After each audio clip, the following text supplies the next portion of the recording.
Hello friends, आशा करता हूँ आप सभी अच्छे होंगे। और मेरा नाम मुकेश बसेना। मैं आपके लिए लेकर आया हूँ मेरे यूट्यूब चैनल पर एक नया विषय, राष्ट्रीय प्रतीक। और इससे संबंधित, राष्ट्रीय प्रतीक से संबंधित एसएससी, रेलवे या किसी भी एग्ज़ाम में बार बार पूछे जाने वाले मोस्ट इम्पॉर्टेंट प्रश्नों का संग्रह। तो चलते हैं हम अपने इस टॉपिक पे।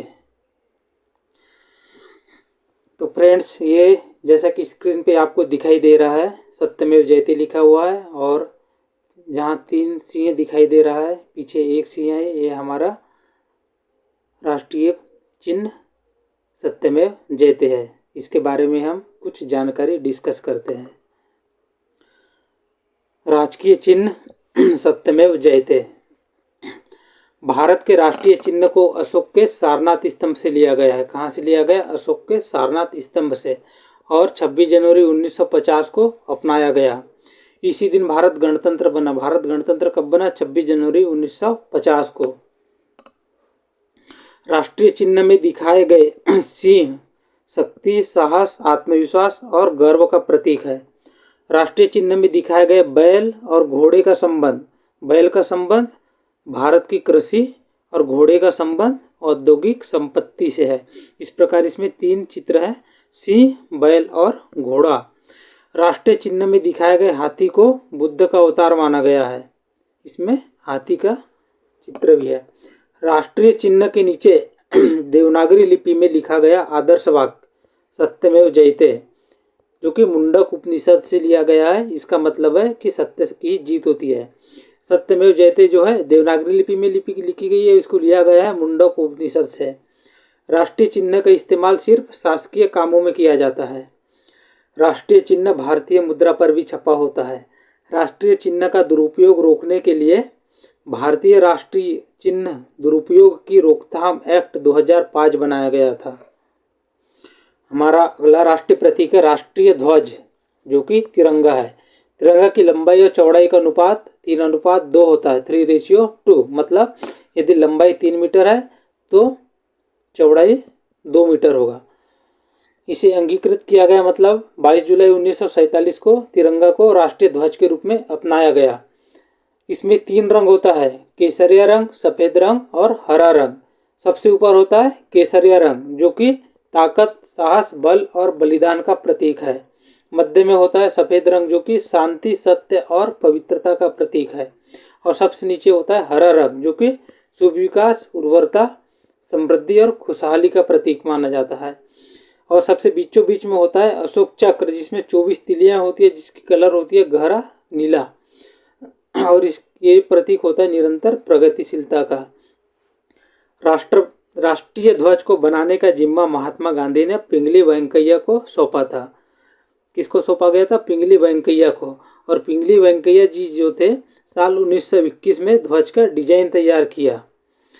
पहली बार 15 अगस्त 1947 को इंडिया गेट के पास प्रिंसेप पार्क में इसे फहराया गया था। हमारा अगला राष्ट्रीय प्रतीक है राष्ट्रगान, जो कि हम सभी जानते हैं, स्कूल में रोज स्कूल चालू होने से पहले गाते थे, जन गण मन अधिनायक जय हे। इसके रचयिता है गुरुदेव रविंद्रनाथ टैगोर। राष्ट्रगान को गुरुदेव रविंद्रनाथ टैगोर ने लिखा था। इसे सबसे पहले 27 दिसंबर 1911 को कलकत्ता में कांग्रेस के सत्र में गाया गया था। कब गाया गया और कहाँ गाया गया? तो कलकत्ता में गाया गया 27 दिसंबर 1911 को सबसे पहले। और राष्ट्रगान को 24 जनवरी 1950 को तत्कालीन राष्ट्रपति डॉक्टर राजेंद्र प्रसाद ने राष्ट्रगान के रूप में अपनाया था। इसे राष्ट्रगान के रूप में कब अपनाया गया? 24 जनवरी 1950 में। राष्ट्रगान को गाने में करीब 52 सेकंड का समय लगता है। कितना लगता है समय? 52 सेकंड। राष्ट्रगान के बोल और धुन रविंद्रनाथ टैगोर ने आंध्र प्रदेश के मदनपल्ली में तैयार की थी। राष्ट्रगान के अंग्रेजी अनुवाद के लिए म्यूजिकल नोटेशन मार्गरेट ने तैयार किया था। म्यूजिकल नोटेशन किसने तैयार किया? मार्गरेट ने। राष्ट्रगान को संक्षिप्त रूप में भी गाया जाता है, जिसमें सिर्फ पहली और आखिरी पंक्तियां बोली जाती है। इसके लिए समय लगता है 20 सेकंड का। राष्ट्रगान को गाने के लिए किसी को मजबूर नहीं किया जा सकता। राष्ट्रगान का अपमान करने वाले लोगों के खिलाफ prevention of insult to national honour act 1971 की धारा 3 के तहत कार्रवाई की जाती है। हमारा अगला राष्ट्रीय प्रतीक है राष्ट्रीय गीत वंदे मातरम। भारत का राष्ट्रीय गीत वंदे मातरम है। इसे संस्कृत में बंकिम चंद्र चट्टोपाध्याय ने लिखा था। यह गीत मूल रूप से बांग्ला और संस्कृत दोनों भाषाओं में था। यह गीत जो वंदे मातरम है 1882 में प्रकाशित आनंद मठ उपन्यास से लिया गया। कहाँ से लिया गया? आनंद मठ उपन्यास से। और सबसे पहली बार 1896 में भारतीय राष्ट्रीय कांग्रेस के 12वें अधिवेशन में कलकत्ता में गाया गया। कब गाया गया? 1896 में कलकत्ता में। यह गीत स्वतंत्रता की लड़ाई के दौरान लोगों के लिए प्रेरणा का स्रोत था। इसे गाते ही भारतीयों के दिलों में अपने देश के प्रति गर्व और सम्मान की भावना जागृत होती थी। हमारा अगला राष्ट्रीय प्रतीक है राष्ट्रीय पक्षी भारतीय मोर। मोर को भारत का राष्ट्रीय पक्षी 26 जनवरी 1963 को घोषित किया गया। 26 जनवरी 1963 को राष्ट्रीय पक्षी घोषित किया गया भारतीय मोर को। और ये पक्षियों का राजा किसे कहा जाता है? मोर को ही कहा जाता है। मोर की सुंदरता के अलावा उसका ऐतिहासिक और धार्मिक महत्व भी है। और ये जो मोर है हमारा राष्ट्रीय पक्षी, ये भगवान मुरुगन का वाहन भी है। मोर की उम्र 25 से 30 साल होती है। मोरनी की लंबाई, चौड़ाई और पूंछ के रंग के आधार पर अपनी साथ चुनती है। मोरनी जो है लंबाई, चौड़ाई और पूंछ के रंग के आधार पर अपनी साथी चुनती है। मोर बहुसहचर होते हैं और आमतौर पर उनके हरम में 2 से 5 मादाएं होती है। मतलब मादाएं 3 से 5 अंडे देती है। युवा पक्षी 28 दिनों के बाद अंडे से बाहर निकलता है। हमारा अगला राष्ट्रीय प्रतीक है राष्ट्रीय पशु बाघ। बाघ दुनिया की सबसे बड़ी बिल्लियों की प्रजाति में से एक है। रॉयल बंगाल टाइगर को भारत का राष्ट्रीय पशु 18 नवंबर 1972 को घोषित किया गया। 18 नवंबर 1972 को घोषित किया राष्ट्रीय पशु किसको? रॉयल बंगाल टाइगर को। और बाघों को राष्ट्रीय पशु बनाने के पीछे कई वजह हैं। जैसे ये जो बाघ है अपनी प्रजाति का सबसे बड़ा और सबसे ताकतवर जानवर है। बाघों को राष्ट्रीय पशु बनाने के लिए साल 1973 में बाघ परियोजना शुरू की गई। बाघ परियोजना क्यों शुरू की गई? बाघ को राष्ट्रीय पशु बनाने के लिए साल 1973 में। बाघ का वैज्ञानिक नाम है पैंथेरा टाइग्रिस। बाघों की 8 प्रजातियां पाई जाती है, जैसे कि Bengal tiger, Indochina, Sumatra, Amur या साइबेरियाई, दक्षिणी चीनी, कैस्पियन और जावा और बाली। बाघों के शरीर पर सबसे ज्यादा धारीदार पट्टियां होती है, लेकिन किन्हीं 2 बाघों की धारियां एक जैसी नहीं होती। बाघों को तैरना पसंद होता है, 6 किलोमीटर तक तैर सकते हैं। बाघों का पसंदीदा भोजन जंगली भैंस, सुअर और हिरण होता है। राष्ट्रीय खेल हॉकी। भारत में राष्ट्रीय खेल दिवस हर साल 29 अगस्त को मनाया जाता है। यह दिन हॉकी के दिग्गज खिलाड़ी मेजर ध्यानचंद के जन्मदिन के उपलक्ष्य में मनाया जाता है। कब मनाया जाता है? प्रतिवर्ष 29 अगस्त को। क्यों मनाया जाता है? क्योंकि इस दिन हॉकी के जो दिग्गज खिलाड़ी, महान खिलाड़ी जो मेजर ध्यानचंद थे, उनका जन्म हुआ था। मेजर ध्यानचंद को हॉकी का जादूगर और हॉकी का बाजीगर भी कहा जाता है। भारत सरकार ने साल 2012 से मेजर ध्यानचंद की जयंती पर राष्ट्रीय खेल दिवस मनाने की घोषणा की थी। कब की थी? साल 2012 में उनकी जयंती पर। इस दिन देश के बेहतरीन खिलाड़ियों को, मतलब जिस दिन राष्ट्रीय खेल दिवस रहता है 29 अगस्त, उस दिन देश के जो बेहतरीन खिलाड़ी है उनको मेजर ध्यानचंद खेल रत्न पुरस्कार, अर्जुन पुरस्कार, द्रोणाचार्य पुरस्कार जैसे खेल सम्मान दिए जाते हैं। राष्ट्रीय खेलों की शुरुआत 1938 में कलकत्ता में हुई थी। स्वतंत्रता के बाद पहली बार राष्ट्रीय खेलों की मेजबानी लखनऊ में ने की थी। ओलंपिक की तरह पहला आधुनिक राष्ट्रीय खेल 1985 में नई दिल्ली में आयोजित किया गया। हमारा अगला राष्ट्रीय प्रतीक है राष्ट्रीय फल आम। आम को फलों का राजा कहा जाता है। आम विटामिन ए, विटामिन सी और विटामिन डी का अच्छा स्रोत है। आम की टोकरी को दोस्ती का प्रतीक माना जाता है। आम का वैज्ञानिक नाम मैग्निफेरा इंडिका है। आम की एक किस्म चौसा को शेरशाह सूरी ने नाम दिया था। आम भारत के अलावा पाकिस्तान और फिलीपींस का भी राष्ट्रीय फल है। कहाँ का राष्ट्रीय फल है? पाकिस्तान और फिलीपींस का। और बांग्लादेश का राष्ट्रीय वृक्ष है। अलेक्जेंडर एवं चीनी यात्री हैंसांग ने भी इसका स्वाद चखा एवं इस फल को सराहा। मुगल बादशाह अकबर ने दरभंगा बिहार में 10,000 आम के पेड़ लगवाए, जिसे लखी बाग के रूप में जाना जाता है। हमारा अगला राष्ट्रीय प्रतीक है राष्ट्रीय जलीय गंगा डॉल्फिन। गंगा नदी डॉल्फिन को 5 अक्टूबर 2009 को पर्यावरण और वन मंत्रालय द्वारा भारत का राष्ट्रीय जलीय जीव के रूप में नामित किया गया था। गंगा नदी की डॉल्फिन का वैज्ञानिक नाम प्लेटानिस्टा गैंगेटिका है। इसका वैज्ञानिक नाम क्या है? प्लेटानिस्टा गैंगेटिका। वन्य जीव संरक्षण अधिनियम 1972 की अनुसूची में अत्यधिक लुप्तप्राय प्रजाति के रूप में मान्यता दी गई। प्रतिवर्ष 5 अक्टूबर को गंगा डॉल्फिन दिवस मनाया जाता है। हमारा अगला राष्ट्रीय प्रतीक है राष्ट्रीय वृक्ष बरगद। 1950 में भारत सरकार द्वारा उसकी उपयोगिता, विशालता और वैज्ञानिक महत्व के साथ साथ पौराणिक महत्व को ध्यान में रखते हुए भारत सरकार ने बरगद को राष्ट्रीय वृक्ष घोषित किया। राष्ट्रीय वृक्ष क्यों घोषित किया? क्योंकि इसकी उपयोगिता, विशालता और वैज्ञानिक महत्व के साथ साथ पौराणिक महत्व भी है। दीर्घायु, लचीलापन और एकता का प्रतीक है हमारा राष्ट्रीय वृक्ष बरगद, जो नए स्वतंत्र राष्ट्र के मूल्यों को दर्शाता है। हमारा अगला राष्ट्रीय प्रतीक है राष्ट्रीय पुष्प, जो कि इंग्लिश में नेशनल फ्लावर कहा जाता है। यह है कमल। 26 जनवरी 1950 को राष्ट्रीय पुष्प घोषित किया गया। कब घोषित किया गया? 26 जनवरी 1950। किसे घोषित किया गया? कमल के फूल को। कमल को शुभ प्रतीक माना जाता है। कमल का वैज्ञानिक नाम नेलुम्बो न्यूसिफेरा गार्टन है। कमल का वैज्ञानिक नाम क्या है? नेलुम्बो न्यूसिफेरा गार्टन। कमल का पौधा पानी में ही उगता है। हरियाणा और कर्नाटक का राजकीय पुष्प भी कमल है।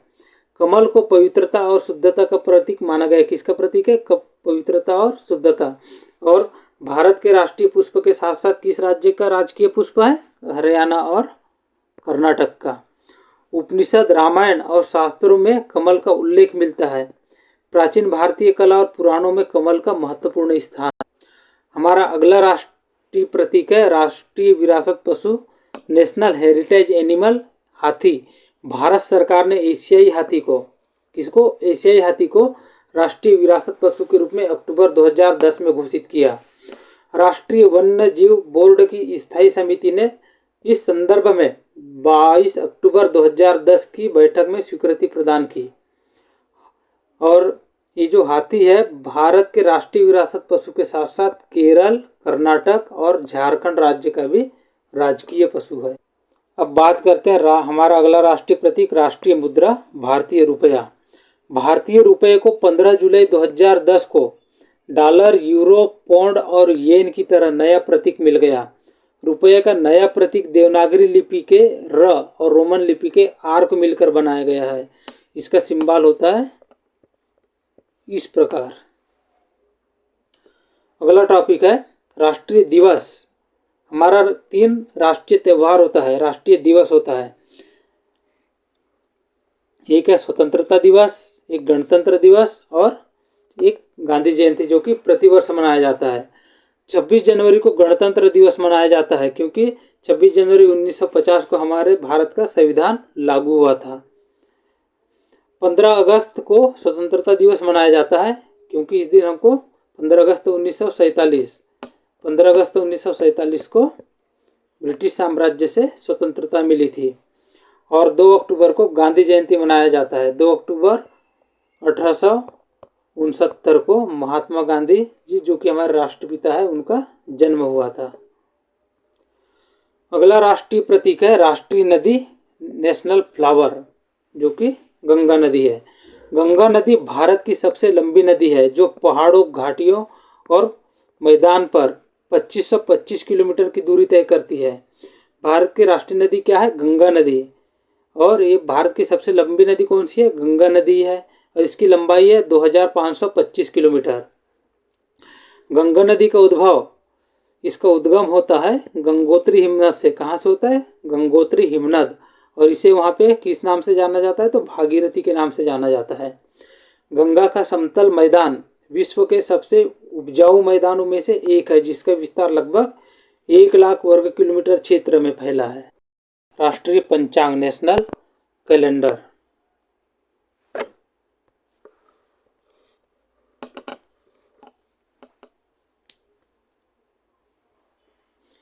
National calendar. ग्रिगोरियन कैलेंडर के साथ साथ देश भर के लिए संघ संवत पर आधारित एक रूप राष्ट्रीय पंचांग भी है, जिसका पहला महीना चैत्र है। पहला महीना कौन सा है? चैत्र। और सामान्य वर्ष 365 दिन का होता है। सामान्य वर्ष कितने दिन का होता है? 365 दिन का। इसको प्रारंभ कब हुआ, किसने किया? कनिष्क द्वारा 78 ईस्वी में किया, प्रारंभ हुआ। पंचांग 22 मार्च 1957 को सरकारी उद्देश्यों के लिए अपनाया गया। कब अपनाया गया? 22 मार्च 1957 को। राष्ट्रीय पंचांग और ग्रिगोरियन कैलेंडर की तारीखों में स्थायी सादृश्यता है। चैत्र का पहला दिन सामान्यतः 22 मार्च को और अधिवर्ष में 21 मार्च को पड़ता है।